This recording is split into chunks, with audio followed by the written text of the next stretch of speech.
Hi, this is Stuart Weems and welcome to the Investopoly podcast. My goal is to give you simple, easy to understand strategies, insights and tips to help you master the game of building wealth.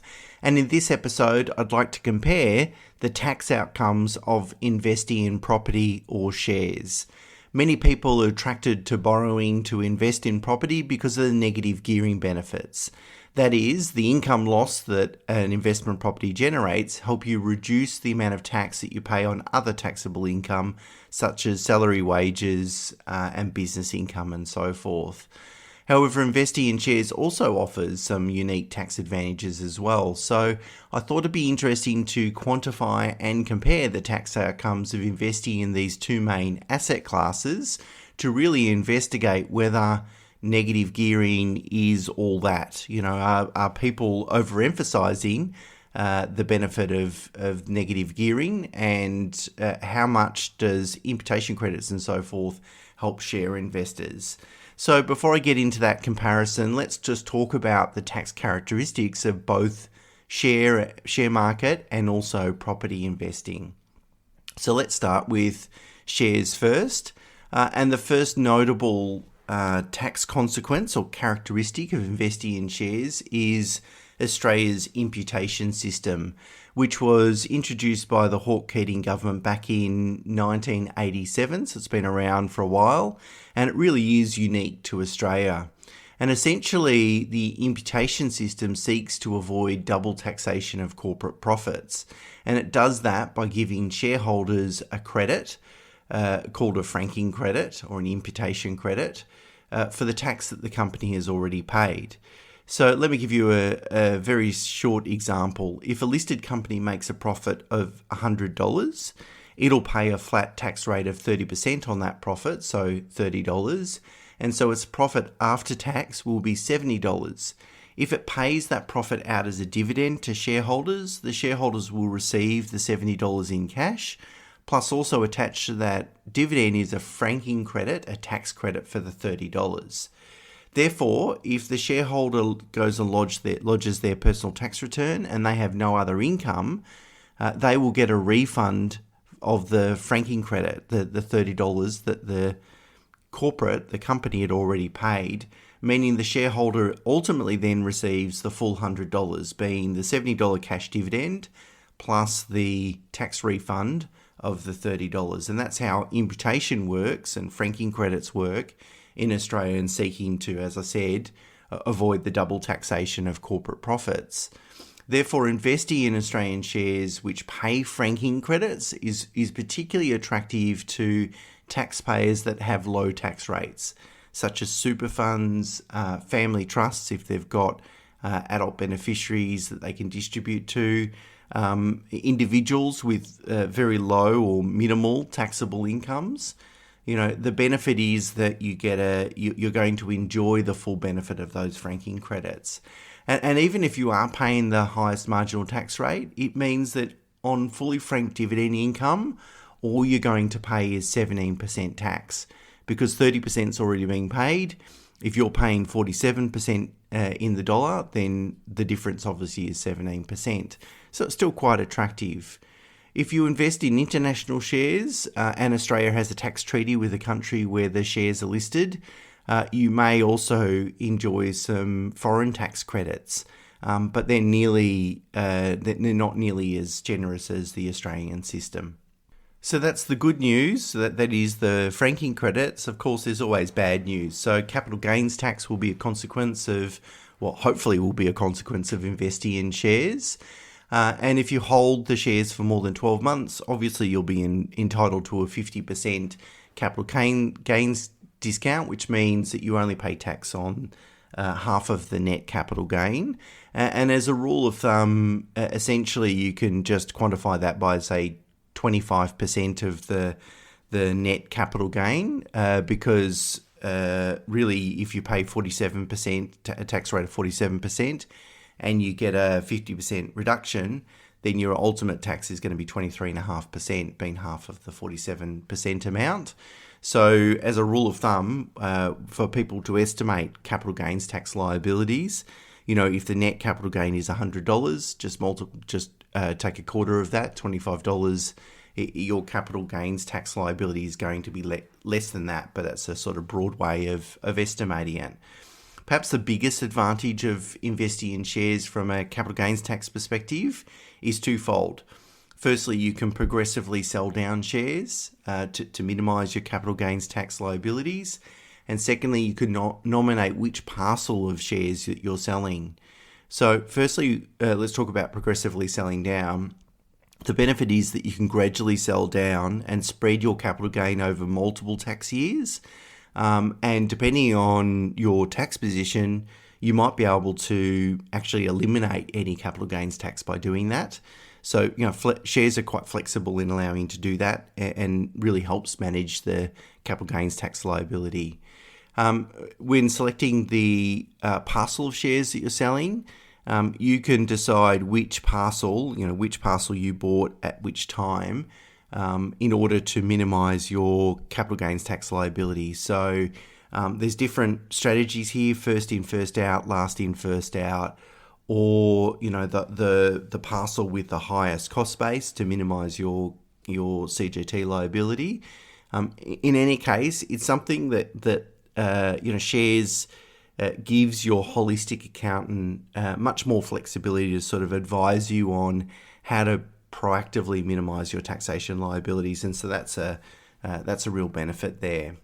Of course, there's other deductions that you can claim with respect to investing in shares, particularly if you borrow to invest. Of course, the interest that you pay in respect to those borrowings will be tax deductible, just like it is with property.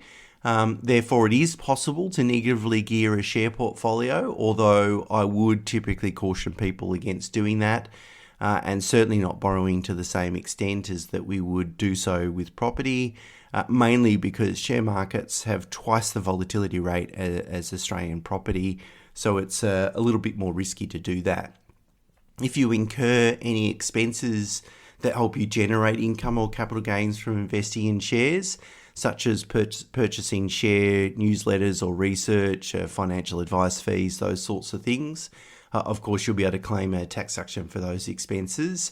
And I've got a list of expenses for share investors. There's a link in the blog and the show notes, of course.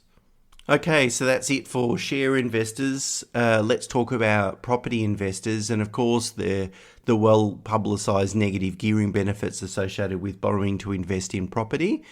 And essentially, negative gearing means that you can, if the investment makes a loss, an income loss, you're permitted to offset that loss against other taxable income, as such as salary and wages, business income, and so forth, thereby reducing the amount of tax that you pay on your overall taxable income. So, for example, if your investment property generates, say, $30,000 of gross rental income, of course, there's going to be expenses to pay. So let's assume they're about $8,000. And then if you've borrowed to invest, let's assume that your interest is about $60,000. So 30 minus 8 minus 60 results in a $38,000 loss. If you're on the highest marginal tax rate of 47%, your negative gearing benefit will be around about $18,000. So 47% of the $38,000 loss, which means then your after-tax cost to hold that property will be around $20,000. So that's how negative gearing benefits work. And that's sort of how you calculate or estimate them. And of course, they defray the cost of holding on to a property. So, a benefit earlier on is a tax concession in the early years is worth a lot more than any concessions that might occur 20 years from now. Of course, you still have to pay capital gains tax, just like I described with investing in shares. The biggest difference, however, with property is that you can't realistically gradually sell down a property. It's kind of all or nothing. Therefore, your entire capital gain will be crystallised in 1 year. So there's not much you can do with regards to minimising capital gains tax liabilities. Now, of course, I should mention that paying capital gains tax isn't actually a bad thing. It means that you've actually made a gain. And whilst you might pay 23.5% of that gain in tax, you get to keep the remaining 76.5% of that gain. So, Of course, you should always try and minimize your taxation liabilities, but at the end of the day, even if you pay a hell of a lot of capital gains tax, you're keeping more than 3/4 of the overall gain after tax basis, which is a pretty good outcome, I would have thought. Now, of course, there's some other taxes that are unique to property investors. So the first one is stamp duty. Of course, it's a one-off cost when you first purchase the property. In most states, that costs around about 4% of the property's value. That is for a property worth about $1 million, except for Victoria, where it costs almost 6%. I'm going to resist the temptation to make a comment on the Victorian government's woeful fiscal management and whether it deserves to charge 50% more stamp duty than other states. I will resist that temptation. Thirdly, there's land tax. Land tax is levied on the value of an investor's land holdings on 31 December each year. Each state has a land tax 3 threshold, and in fact, I've done an episode or dedicated episode specifically to land tax and drew comparisons between the main states in regards to that. So that was in August 21. So if you want to find that episode, all you have to do is just Google Pro Solution Land Tax, and the episode should pop up in Google. Of course, there's some deductions that you can enjoy as a property investor. One of the good ones is depreciation. If you make improvements to your investment property, you'll be able to depreciate them over the useful life. And that's good because quite often we fund improvements via borrowings. So the incremental interest cost isn't that material, but we get a good non-cash tax deduction for that expense, and that improves our overall cash flow. So it could be an attractive one. It's not something you're going to go out and chase, of course, but it just, again, a positive consequence. And then there's a whole bunch of other expenses, naturally, that are tax deductible for property investors. And of course, I have the link in the show notes and the blog on the website for a list there. Okay, so anyone that's listened to this podcast for any length of time knows that I love to dive in the numbers and look at what the evidence tells us. And therefore, what I did is financially model the impact of taxation has on both property and share investment portfolios. Let's talk about the outcomes of that. Now, because most property investors borrow the full cost of the property, that is, they negatively gear, the impact of taxation on property investors is overall positive. In fact, I worked out it increases an investor's internal return by about 0.6% per annum. So an internal rate of return increased from 13% without any tax attributes to 13.6% with tax attributes, so around about a 5% improvement. Essentially what that means is that the value of the negative gearing benefits more than outweighs the expense of stamp duty, land tax and capital gains tax. And that's because the negative gearing reduces the cash flow required to hold the property. So it increases the internal rate of return, because if you go and borrow the full cost, your only cash contribution to that investment is the holding costs.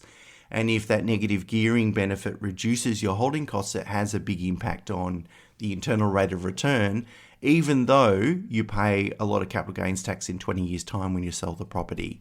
Now, when I compared the taxation in a share portfolio, the taxation was overall negative, mainly because there's no negative gearing benefit. I've assumed that an investor doesn't borrow to invest, and imputation credits do defray some of the taxation cost, but I estimate that the taxation reduces an investor's internal rate of return by around about 15%. So it's positive 5% for property investors, negative 15% drag on portfolio returns for shares. Now, whilst that comparison is realistic because, most investors don't gear into shares, but they do into property, it's a little bit unfair because I haven't compared apples with apples. I've compared a geared property portfolio with an ungeared share portfolio. So when I compare two fully geared portfolios, the negative gearing into shares increases an investor's rate of return by about 44% So it's very sensitive to the negative gearing benefits compared to a positive 5% for property. And the reason for that is obviously land tax, stamp duty, and potentially higher capital gains tax as well. But mainly land tax and stamp duty has been the drag on the return there. So it's not really that property investors get a big tax break, because that tax break is open to both property and share portfolios. It just means that it's solely due to the gearing, that if I gear into any asset, I'm going to enjoy some negative gearing benefits, and they're actually quite valuable to me as an investor because they do defray some of the holding costs and improve my cash flow in the early years, irrespective if I've got to pay additional taxes or a large amount of capital gains tax in the long run. So as I've concluded in a few episodes now, it's not because of property per se that this thing works quite well. It's really because of the gearing. And instead of it being a property versus shares discussion, as I've said in a few episodes, it's really a gearing versus no gearing decision. So to sum up then, my analysis does confirm that negative gearing is an attractive consequence of borrowing to invest in property, but of course it's not the reason for it. The sole reason you should invest in property is really to build as much wealth as possible, which really means investing in the right property, and any tax benefits as a result of that are merely a positive consequence of that decision. So that said, though, of course, it's important that your holistic accountant and tax-aware mortgage broker help you maximize any tax benefits, negative gearing benefits associated with those investments. Okay, that's it for this week. Until next week, bye for now.